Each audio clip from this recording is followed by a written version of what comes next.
listen to your gut and then make your brain play along. If your gut says do something and your brain is saying, but this can go wrong, that can go wrong, listen to your gut because your gut knows.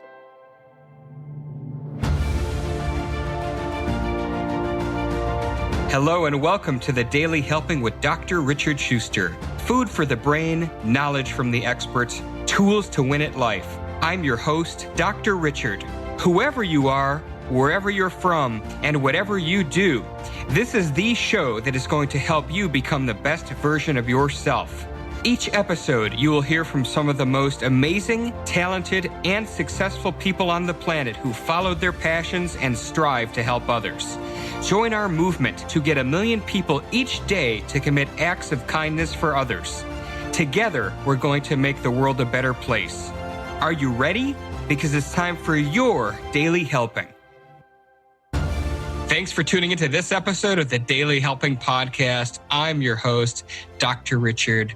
And what an outstanding guest we have to share with you today and relevant in these times. His name is Dov Gordon of ProfitableRelationships.com, and he helps consultants use backwards networking to reach their ideal clients consistently.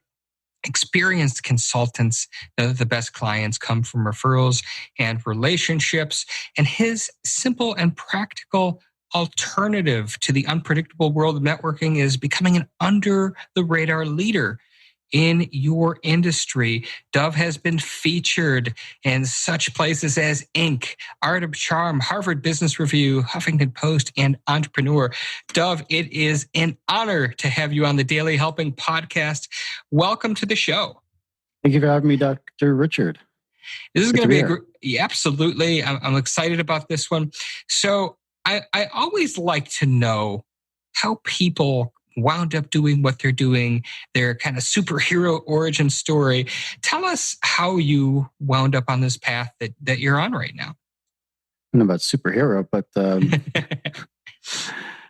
well, it's very much because I started off about almost 20 years ago, I think. Started off coaching, consulting, but I had no idea what I was doing. I knew that I had a lot to offer, and I think a lot of people are at this space where you maybe you're just getting started, or maybe you're leaving a corporate career, or maybe you've been forced out because of the COVID. And I just talked to a couple of guys yesterday who they wanted to leave for 10 years, and they just realized this was an opportunity. And then you put up your shingle, you figure, hey, I was really good in the corporate world. Interesting. I'll just throw this out there. They were the head of digital marketing. Or one of them was head, the other one was worked at his side for 10 years for 2 major billion-dollar name brand companies. And they thought that if they start reaching out and saying they want to do this, help other companies $50 million and up with their digital marketing, and they did this at this major name brand companies, they thought that people would at least want to talk to them. Oh, were they in for a surprise? It wasn't enough. It wasn't opening the door. And that's an example. A lot of people go off and start their consulting, coaching, whatever service business thinking that it's going to be a lot easier. I'm good at what I do. I'm going to have people lining up, only to discover that it's not. And I knew that I was good. I didn't really have experience. I just knew that I cared and knew I had a lot to offer. I actually wasn't coming from a previous job. I just, I was young, early 20s. I was like, hey, I can do this. No idea what I was getting into. I spent the next 7 years pushing boulders up the hill, only to watch them roll back down. And over time, though, I came to understand exactly what it is that, like, how do you take your expertise? How do you package your expertise and talk about it and then present it to people in a way that leads them to want to work with you? So I shifted around then to focus on helping others who are good at what they do, who know that they have a lot to offer, but are not natural marketers or salespeople. And I do seem to be quite good at suffering through some things and then distilling it down to the essence to save some other people some of the pain. No one can save you all the pain. Everyone's gonna have to go through and have their own setbacks and their own pain. But we definitely can help other people through ours, and that's my story in brief. It's interesting too because you said something that's very poignant. A lot of people, for whatever reason, whether it's necessity, whether their position is downsized, they are now essentially forced to create their own thing. And they may believe, oh, I'll just, do some Facebook ads, or maybe I'll make some posts on LinkedIn. But it's more nuanced than just, hey, I'm an expert in something. Here I am, world. Everybody should come to me. So let's talk about, for somebody who's in that position and is starting out and wants to get their presence known, how do you do it? Well, I'd say it's for people starting out because they have the chance of saving themselves years of frustration. But it's also for people who are further advanced. So the same principles apply. The scourge of those who are further along is forgetting the basics, and then you end up, wondering, well, what happened now? I remember hearing somebody share how he had a lot of success in marketing, and then he lost $2 million. He had this idea, he invested in something, and it didn't go anywhere. And upon reflection, he realized that he had started to believe that his success was due to the marketer as opposed to the marketing. And as soon as he got back to the marketing and realized it wasn't him, the marketer, that had been successful, he got things back on track. So that was an expensive lesson that even people way further along can make. But the most basic thing is you've got to answer 3 questions. For starters, you need to realize that in order to get an ideal client, in order to get a client to raise their hand, to reach out to you, they are going to have 3 questions go through their mind. The first question is, should I pay attention? Is it interesting? That's really, it doesn't matter how you're going to reach them. The tactic doesn't matter. If you're going to reach them through a Facebook ad or through a podcast or through some kind of, somebody else sending an email to their list or a speech you're giving somewhere, it doesn't matter. The first question that anybody asks always is, should I pay attention? Is it interesting? So the first job of what you need to do is you need to get their attention and interest. You need to get them to answer, their brain to go, yeah, that is interesting. And it happens usually subconsciously. It happens instantly. And if your marketing gets them to answer, yes, that is interesting, then instantly they have a second question, which is, okay, you got me interested, but can I trust you? Are you for real? And that's the second job of your marketing, is to lead them to conclude, oh, yeah, you got me interested, and I see I can trust you. You seem to know your stuff. You don't sound like everybody else. And only at that point do they have the third question, which is what you recommend right for me? Right? Dr. Richard, you got my attention. You got me interested. I see I can trust you. Last question, is what you recommend right for me? And if they conclude, yes, what you recommend is right for me, congratulations, you've got a new client, got a new customer. And this applies to everything. Now, it sounds very simple, but like you said a moment ago, it's nuanced. So for example, how do you get the attention and interest of an ideal client, right? How do you get or customer, whatever it might be? How do you get their attention and interest?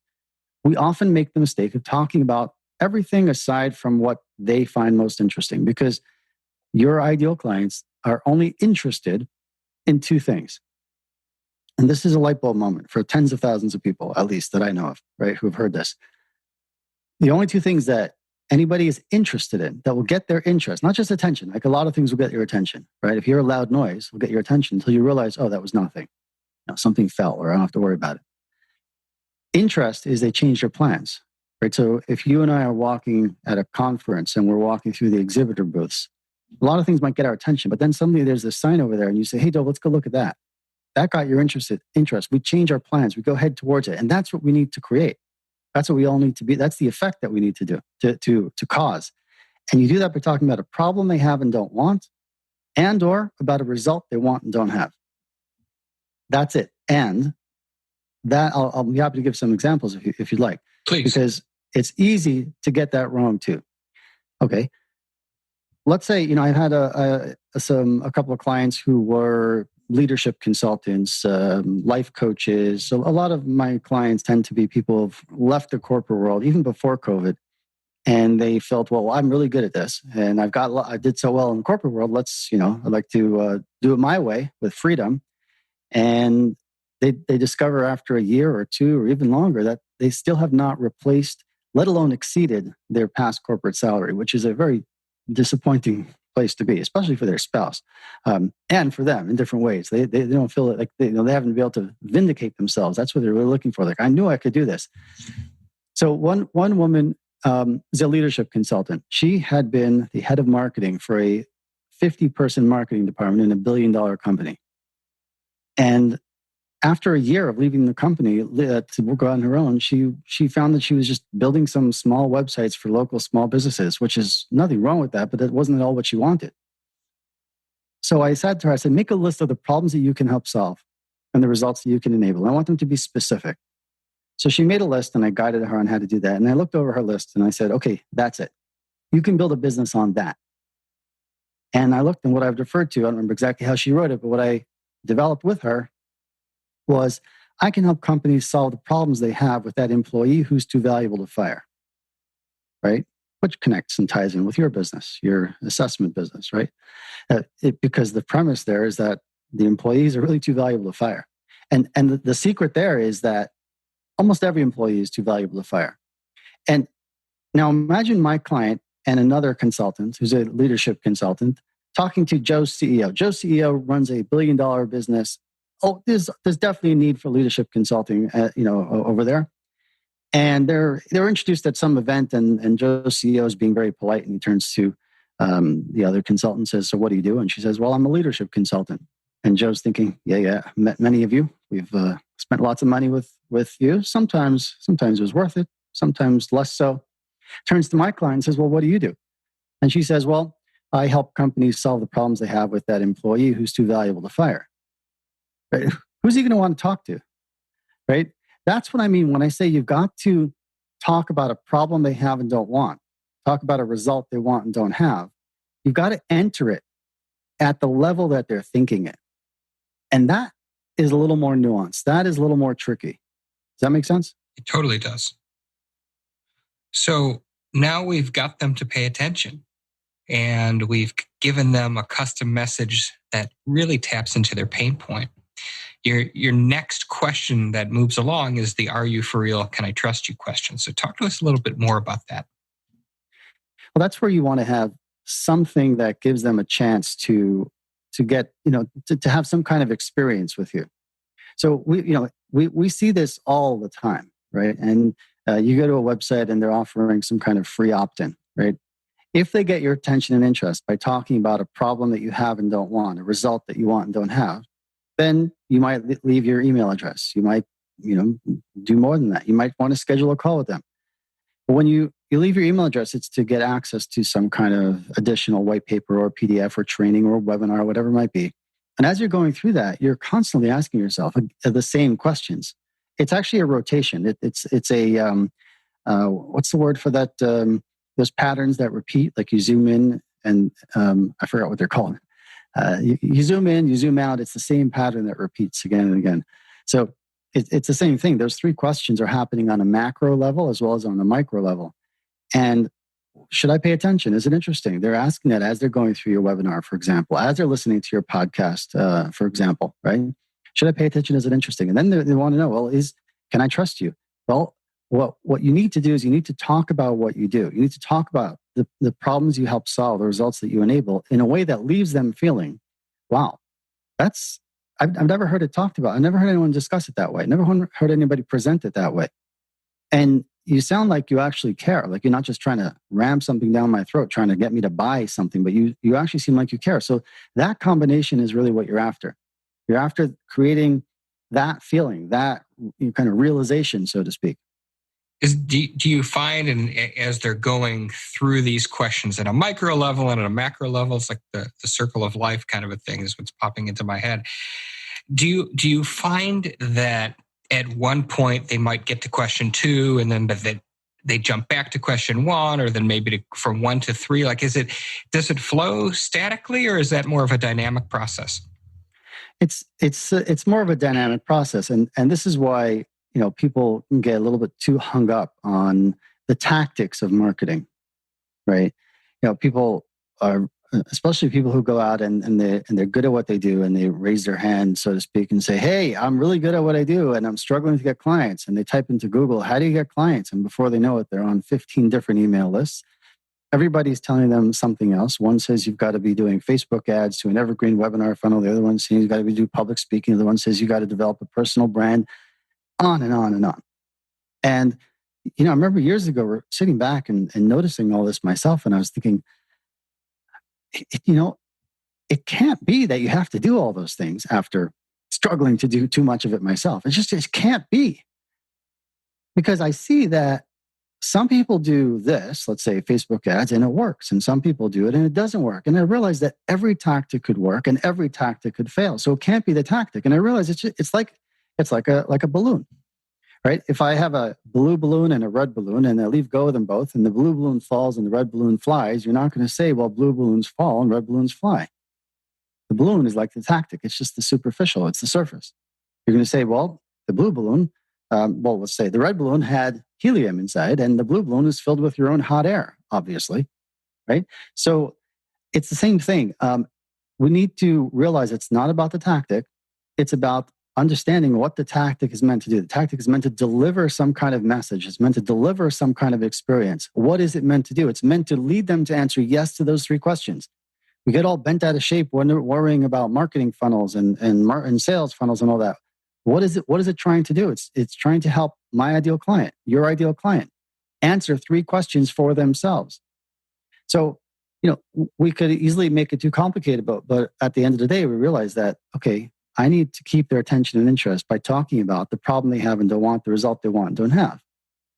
And stay focused on that. Just, I can peel off another layer, go a little bit further, a little further. Constantly, where possible, the one to many is limited. We can't possibly answer everybody's question if it's just you and I talking. But if somebody is intrigued enough and they want to talk one-on-one, that leads to the last question. That means we got them all the way to the last question where they want to know as well, is what you recommend right for me? Let's talk and find out.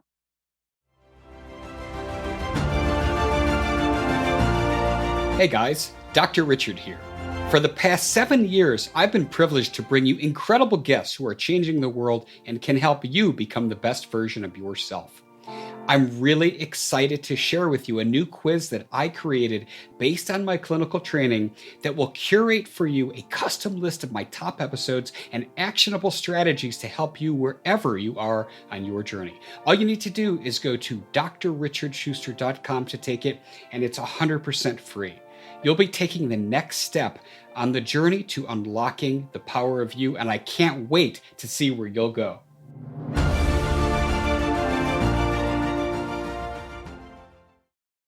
Once you've gotten past these three questions, I know that you're really big on relationships, that it's kind of this reverse approach. So let's talk about, now we've gone through check number 1, number 2, number 3. Let's talk about how then you're bridging that into forging meaningful relationships, which eventually convert into sales.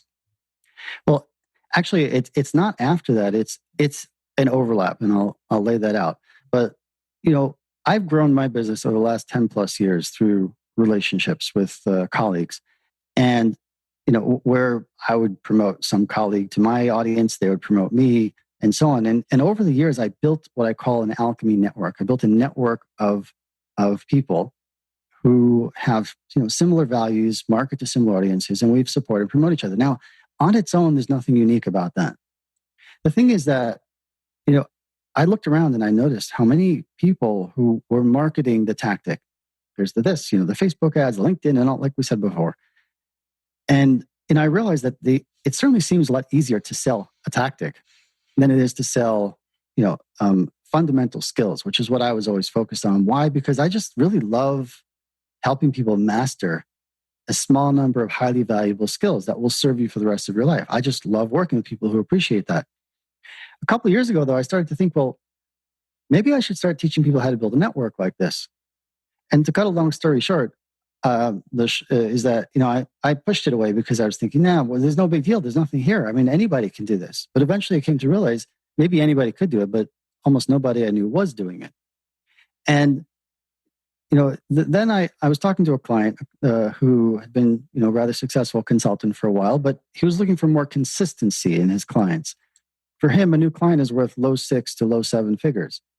And I said to him, I think you should build an alchemy network. And he said, well, what do you mean? And I came for him, and he thought that was worth doing. And he, we designed certain ways. For him, though, it would be a network of his ideal clients.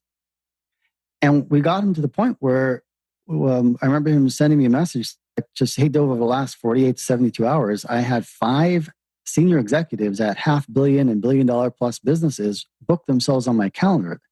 This is from cold outreach. We refined his message to the point where, whereas, most of us are getting these messages, these pitches, whether it's cold email or LinkedIn spam and all that, he was able to reach out, and his message was very different. Because while they're trying to get something, clearly, he was really offering something. He was approaching his ideal clients with a message that had to do with, hey, I've got this network. It's for these types of people. This is the big idea behind it. Would you want to talk and see if it might be a good fit for you? And think about the questions of the funnel, right? The first question is, should I pay attention? Is it interesting? Well, not everybody was interested, but about, I don't remember what the percentage is, but a larger percentage than normal were responding at least to his message to find out what he was talking about, to learn a little bit more. We call that a sign of life. Some of them then wanted to go on and talk to him, and some of them were joining his network. Now, what happens is with it, when you have an alchemy network like this, you have well-placed people across your industry in key positions at potential clients. He's got a long sales cycle, but now he has relationships with decision makers and recommenders and people who could bring him in and starting conversations and leading to projects with them. And that is that whole funnel. So it begins with helping them answer yes to, is this interesting? Well, yes, interesting. No one's approached me like this. What you're talking about is important to me. It makes a lot of sense. Again, the messaging that we develop is very specific along the lines of the example I gave earlier with leadership consultant. That talks them. It gets them to find out, want to talk to him. And then when they're on a call with him, then some of them, the network makes sense. And since then, I've started teaching and showing people how to start charging for this. So now, this is, I guess over the last year and a half, I've been helping other people set up their own alchemy networks. And it's become a way that you can add $50,000, $100,000, $200,000 a year in a new revenue stream where you're getting paid largely for a lot of things you're already doing. So if you're doing really well with Facebook ads and that type of thing, then you might want to actually develop a colleague-based network, because colleagues can help you reach other people without the dependence on Facebook ads. If you've discovered that a lot of your ideal clients come from relationships and from referrals, but you find that referrals are unpredictable and relationships take a lot of time to cultivate them, this is a way to bring them together and leverage it. And then once they're in there in your network and they get to know you better, they're answering, yes, I can trust you. I get to know you better. And then that you give them the opportunity to ask and answer the third question, is what you recommend right for me? And if you have a long sales cycle, it just makes everything so much easier. You sell to corporate, right? So it's part of what you do, right? So sometimes you have someone says to you, and it's not true just with corporate, but let's use it. Hey, Dr. Richard, I love what you're describing. I don't think that we're ready for this right now. We've got too much on our plate. Could you get back to me in 6 months? I think we'll be ready then. And you're not a slacker. You take the initiative. So 5 months later, you reach out to them and say, hey, just checking back. How's it going? And they say, oh, Dr. Richard, I'm so sorry. Last month, we went with this other company, right? We've all had that kind of experience. And you kick yourself because you weren't able to keep that going. And sure, you can put them on your email list, and that's a great thing to do. But it's a one-directional message. You're not hearing back from them what's going on. And sure, you can send out messages or emails or phone calls or packages where you say, hey, I thought this would be of interest to you, or have this book I came across or this article. But that's often forced and awkward. But if they've spent a modest amount to be in a network that you lead, then between now and 6 months, you could be saying, hey, let's get on a quick 10, 15-minute call. I want to find out what you're up to so that I can kind of lead the whole network in a way that's valuable for you and everybody else. Now you've got a conversation that's going in both directions. And that's what we call the alchemy network. And what's beautiful is that people who are already, again, I think you said this in the beginning when you were introducing me, that most experienced consultants, they recognize that the most of the best clients are going to come through some kind of relationship. Maybe it's a second step. Maybe you're speaking somewhere and someone hears you, and then they want to meet for lunch or stay in touch or have a conversation. But that may not actually lead to anything for 6 months. What if you can bring them into your network? Now you cultivate that. And oftentimes the speaking gig that you got was based on relationships. So there's two main opportunities for building your alchemy network. And you don't want to do both at the same time, right? But one would be at the top of the funnel in order to bring people into your world. That's usually going to be with colleagues. I'm throwing a lot at you, so just No, it's all good. It's just great stuff. And the second, that's where like it might be with colleagues where they're going to put you in front of their audiences, and new people get to ask the question: Is Dr. Richard is what he's talking about interesting? And if they answer yes, then they enter your funnel. However they do it, they become a listener to your podcast. Maybe they go to one of your websites and sign up for something that you may have there, and then at that point they want to know: Is what you recommend? Can I trust you? You know, does this make sense? Do you seem to really know your stuff? And the other questions that are related to: Can I trust you? And is what you recommend right for me? That's where you may want to build the second type of network, which is for ideal clients and or recommenders, and that's meant to fit at that part of the funnel. So you just I've been doing this myself for 10 plus years in my own network, which has gotten stronger over the years, which is unusual. Most people start these things, they peter out after a while. That's what I keep hearing. And, just that's what we've been doing with the profitablelationships.com more and more, is really helping people who resonate with this approach, as opposed to the very common approach of putting yourself out as a celebrity guru type on Facebook and Instagram. That's great, but it's only right for maybe 10% of the people. The rest of us, we try to do that and it just doesn't feel authentic. It doesn't feel real. It's not who we are. We don't want to be doing that. We need to know that there's an alternative. I'm curious. This is such great stuff. Dov, you said that sometimes this peters out for people. What, in your experience, what have been some of the reasons that's the case? So, great question. A lot of people don't understand the real value of their alchemy network. And keep in mind, this is not just taking BNI and putting it online, as somebody once asked me. Isn't this just taking BNI and putting it online? No, it's not. It really isn't. It's different. Obviously, anytime people ask, well, how's it different from a mastermind, and how's it different from a peer group, and how's it different from and the answer is that, look, anytime you're bringing, or an association, anytime you're bringing people together, there's going to be a lot in common, because we're talking about bringing people together for some kind of common cause. It's the nuanced distinctions that really make a difference. So people often don't understand the value of it, and the value really boils down to your curation and conversation. You need to curate the network. You do not allow in anybody just because they want to be there, even if they're willing to pay your membership fee. Okay. And sometimes, by the way, I'd say don't charge a membership fee. There's that's part of the wisdom of figuring out how to set this up. But in almost every case at this point, I believe that you can charge something. So curation matters. And years ago, before I started my first network, I was looking, how did I come to this? Because I was looking for other people who were direct marketing savvy, marketing to small business entrepreneur, consultant, coach, expert, and so on, and would be open to cross promotions. And I was looking for such people, and I joined several different online forums looking to see, how do I find and meet such people. I didn't find what I was looking for, so I started my own little group with a handful of people I'd met online. One at some course I was taking, and then someone somewhere else. I don't remember. But what I did realize while joining several different other forums, I realized that every single one was different. It was remarkable that the leader of the forum somehow set a tone, and the shades of gray and the different colors of the rainbow, if you want, it's just remarkable how different each one was. The culture was different. And that's what convinces me that if somebody feels moved to grow their business with an alchemy network, to be, by the way, I call this becoming an under the radar leader in your industry, because this is how you do it. You build close relationships with several dozen or even 100, 150. Obviously, they're not going to all be so close, but people well placed across your industry. And that makes you the under the radar leader in your industry. And when you then build out some of the leverage momentum, or the systems that we help you set up, then you can create that consistent flow of clients. So so there's the curation and the conversation. When you bring people together, what makes your group unique is that there are people who will love to be part of your group.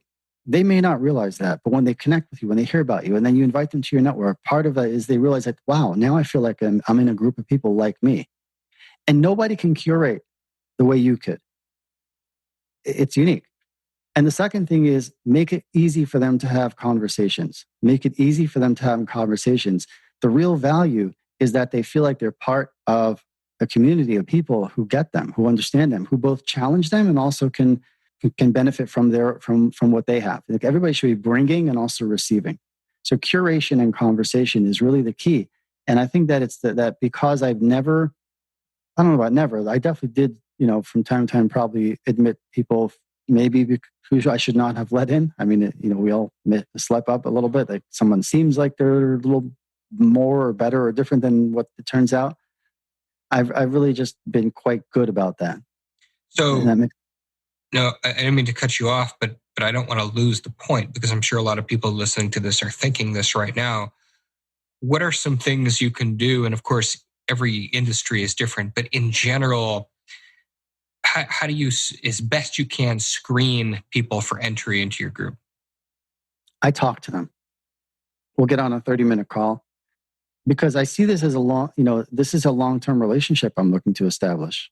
Whether it's a potential client, right? I now have two networks. One is my Under the Radar Leaders Network, which is for consultants who are using my approach to grow their own consulting businesses. And I have my 10-year-old, roughly, I don't remember exactly when I started it, but it's about 10 years, my group of colleagues. And I talk to everybody, even though it's only, $1,000 or $2,000 a year for membership, which means that the money is not going to stop somebody who is a good fit. But at the same time, it gives me certain revenue for things I was previously doing for free, which is really nice. A lot of people like that element of it. It also creates a bit of a different dynamic that makes a difference when you're dealing with, in both cases, each one's a little bit different. But it sounds like you trust your gut based on the conversation you have with them. Yeah, to see if they're really a good fit, and probably I would presume making questions to ask people based on your industry and the flow of the group and those kind of things. Yeah, let me refine that a bit because I'm looking to understand. I want to understand, where are you now? Where are you headed? And why do you think being a part of my network is likely to help you get what you want?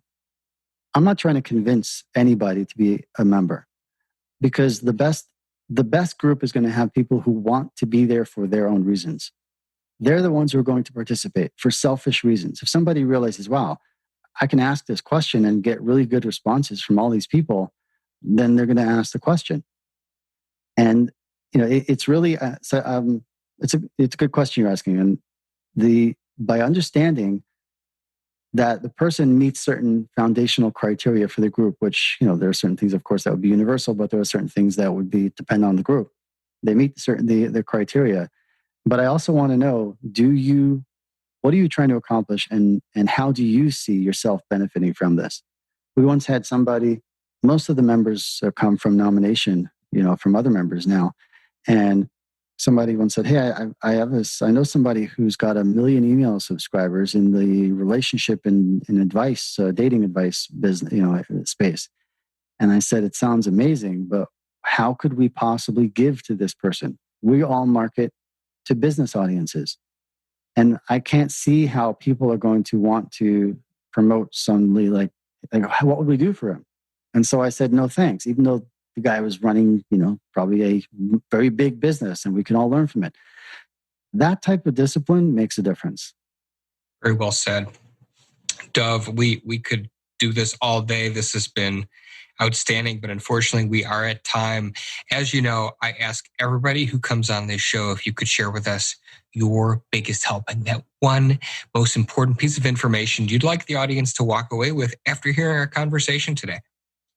Listen to your gut and then make your brain play along. If your gut says do something and your brain is saying, but this can go wrong, that can go wrong, listen to your gut because your gut knows. And just like if your gut's if your gut is telling you don't do that, and your brain is saying, yeah, it'll be okay, it'll be all right, don't worry about it. It's not going to be okay. You're going to regret it. Listen to your gut. And then when it comes to business, your gut is going to lead you towards your big opportunities, but they're going to scare you. Your brain is going to come up with all sorts of reasons why you shouldn't invest the money, shouldn't put in the time, why you got to do other things first. Listen to your gut. And then give your brain a better question. Have your brain ask, well, how can I make this work? As opposed to what can go wrong? Sagely advice that applies to life, not just in business. So I'm grateful that you shared that. Dov, where can people connect with you online? Oh, at profitablерelationships.com/daily helping. I put up a free training on how people can use what I call backwards networking to start extra revenue stream of $50, $100, $150, $200,000 a year for doing a lot they may already be doing for free. So that's at profitablерelationships.com/daily helping. I love that. Thank you for sharing that. That's so much value, and especially now where the world is today. Well, Dov, this has been an absolute treat. Thank you so much for being a guest on the Daily Helping. Thanks, Sue. Thank you as well. And thank you as well who chose to listen to this episode. If you like what you heard, go subscribe to the show on Apple Podcasts and leave us a 5-star review, because that's what helps other people find the show. But most importantly, go out there today, do something nice for someone else, even if you don't know who they are, and post it in your feeds using the hashtag #MyDailyHelping, because the happiest people are those that help others.